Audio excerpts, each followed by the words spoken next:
Hi friends, thank you for clicking on my video. Welcome to my channel, Serenity Lifestyle Living. This is the end of my June wrap up and I am so happy that I was able to meet all my expectation for the month. I pretty much write everything down, so when I'm able to cross something off, I'm actually very happy. And I try to live way below my means, so usually at the end of the month, I could have anything from $20 to $65 extra. And for me, that's great because I remember days when before the month was over, I'm in the red $200-300, just pretty much trying to meet my monthly expectations, my bills, and everything that I had to do just to maintain my lifestyle. My lifestyle was never extravagant, but just, mismanagement of money and not paying attention to how credit card works. But now that I'm fully mature, I have learned my lesson. What I've done over the years is I've, placed a limit on the amount of credit cards that I do have. I no longer use department store cards. For me, it wasn't worth it. I know sometimes they do have deals and discount and you're like, wow, I just gotta have this. But I have enough friends who refuse to give up their cards, so when it's a good sale, I'll use their cards, meaning I'll have them make my purchase. And I'm pretty good about paying bills, and I would never want anyone credit to be messed up on my account. So that has worked out well for me over the years. Still have 3 of the major credit cards, and what I'm going to put on one is a ticket for my summer vacation, and the other one would be my expense if I go to a restaurant and I want to whip up my card. I'm going to definitely do that. And the other one is going to be for major expense for my place because I'm trying to do like an upgrade. My ticket is going to run me about $600, so I'm going to discipline myself to put away $200 from each pay period until I leave.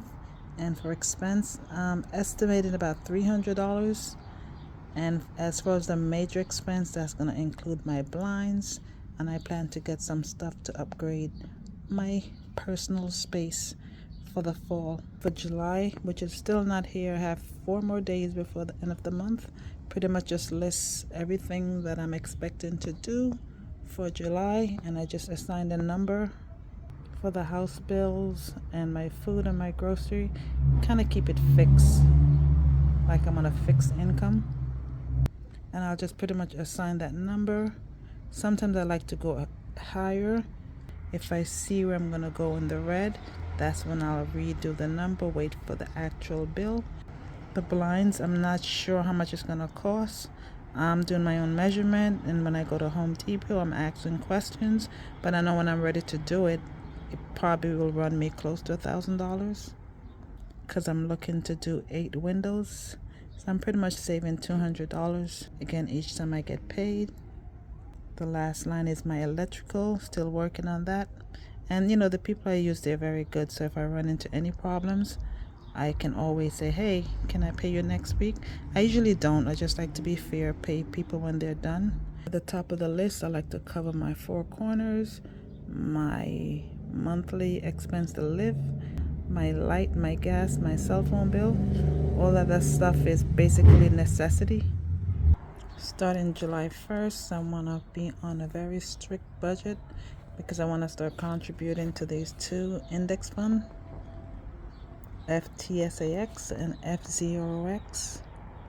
I want to shout out one of the YouTube channel that I subscribe to, Our Rich Journey with Christina and Ahmad. They're very, very good. I got a lot of good stock tips, investment ideas from them, and the way they explain stuff is amazing. So when you get a chance, do check them out. Our Rich Journey. My first draft where I sit down and I put everything down that I want to take care of for the month. So just an overview. I have my bills, plan to take a vacation. I'm gonna need money for my trip and expense such like food, excursion for the day. I want to complete my electrical. I want to start my window treatment. The last star on my list is, summer days money. Why I put that? Because, the days are long. So this $30 is considered like one of my summer days money. This is a weekend, and I usually go visit family. So if I put aside $30 each time I get paid, and we decide to stop for Panera Bread or get ice cream or something, I know I have money because I've put aside in the envelope an extra $30. Summertime is where I usually get in trouble because the days are longer, and it's more fun to be out, go shopping in the mall, go shopping to these outlets. So I have just learned to stick to a budget, write everything down, and have a category for everything. Just in case you see ants running around on my paper, that's because I'm in the back just chilling and doing my thing. Summertime is when I usually get in trouble with the credit cards. Not so much in the past couple of years because I am more focused and serious about where my money goes. So you see household item, I will only put that on my budget maybe July, August, and probably around December. That's when I want to get something for the house, maybe like a sheet set.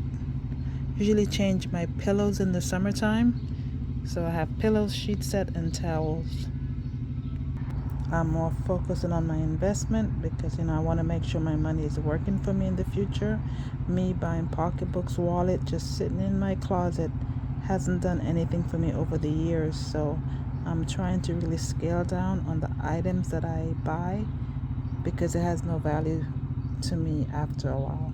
Be a little bit extra here, and I just pray that when I total everything, it doesn't exceed the income that I'm bringing in. And part 2. I'm just going to continue reviewing my list. I am here again reviewing my budget for the month of July, and I see that this $200 for my household shopping, I'm going to take it off, and I'm going to move it to my September budget because I'd rather pay for my ticket than to put myself in the red. So if I take this $200 off, it's definitely going to do a lot for me. When I look at my final number, my expense is exceeding my income, and I cannot have that. My grocery bill is also going to take a cut, and look, I already just saved $280 by just being mindful of those two areas. The budget for my blind, I moved from $250 to $120. For some reason, I was very ambitious for July. I guess the heat is going to my head, so I had to stop and reset.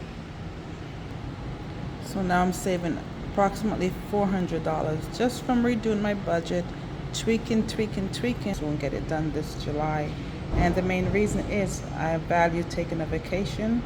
When I come back, I could continue saving for my blinds, but I just wanted to give it a jump start.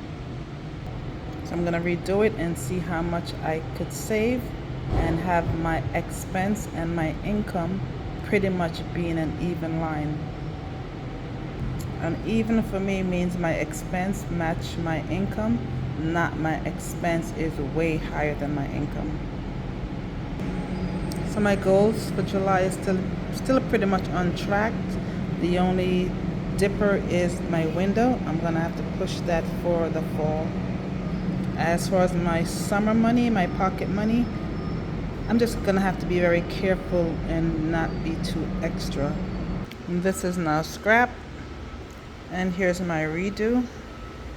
Here's my redo for the second part of the month. Still sloppy, but I have 3 days before the month is over, so I still have a chance to redo it and keep tweaking it. Excited that everything is in order and all my expense, the total does not exceed my income, so I'm very grateful about that. My part 2 payment is a lot of payments that I do automated, paid on the phone. That kind of originated from the company saying, if you pay this much monthly, we take it out of your account, you get certain kind of discount. So some stuff you just don't fight, you just like whatever. So I'm happy with the end product for the month of July. These envelopes are not new. I bought them from Amazon a while back, but the envelopes that I'm using now, they're looking pretty raggedy. Gonna get my labels and switch them, make my wallet more attractive and just renew my saving account challenges. So keep tweaking your budget, tweak, and I'm confident in the end you'll be more than happy with the results.